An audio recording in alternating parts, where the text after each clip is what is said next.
wewe asma yote, BP, sukari, wazimu, mamlaka za uchawi, uganga na ushirikina, umeziharibu na kuzikatilia mbali katika jina la Yesu Kristo.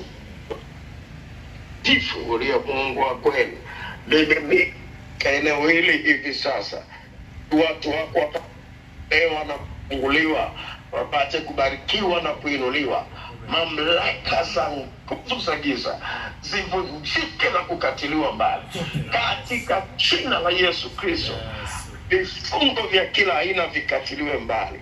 Nguvu zote za giza ili sasa, maradhi ya kila aina ya ng'oke, wasiozaa wapokee watoto, waliofungwa wafunguliwe, wenye maradhi katiliwe mbali, mauti inayowawinda itenguliwe na kuharibiwa na mkono wako Yesu wa matendo makuu upaonekana katika jina la Yesu.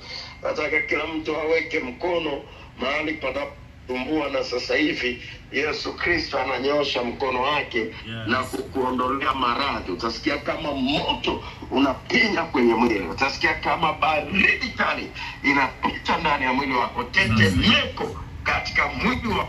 Yesu Kristo atakuwa na kukomboa kwenye mamlaka za kuzimu, mamlaka za mauti, mamlaka za mapepo, mamlaka za wachawi, mamlaka za washirikina. Pokea ufungulivu na uponyaji kuanzia sasa hivi katika jina la Yesu Kristo leo, katika jina la Yesu Kristo leo, katika jina la Yesu Kristo leo, katika jina la Yesu Kristo leo, katika jina la Yesu Kristo leo.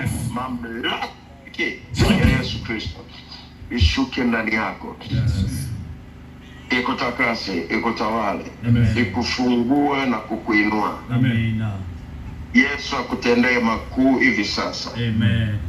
Na mkono wa ushindi upate kutawala katika jina la Yesu Kristo, na kila mtu aseme amina. Amina.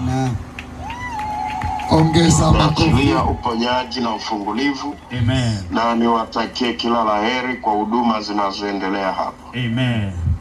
Ongeza makofi makubwa mahali ulipo. Inua mikono juu, sema e Bwana Yesu. E Bwana Yesu. Yoyote